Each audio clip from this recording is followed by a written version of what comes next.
Choosing the right business structure for your needs is critical to obtain approval on loans, save money on taxes, and manage risk.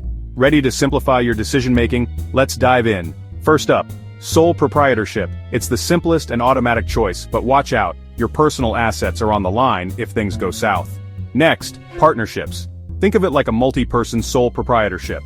In limited partnership, LP, liability varies, while in limited liability partnership, LLP, everyone shares the load equally. Now meet the LLC or limited liability company.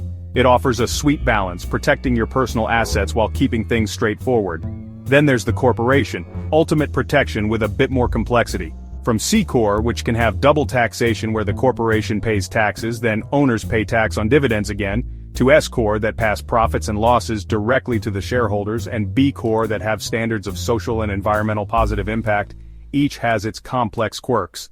Lastly, cooperatives are member-owned with shared profits and decisions, perfect for sectors like agriculture and retail. Remember, the right structure depends on your needs. When in doubt, consult a pro.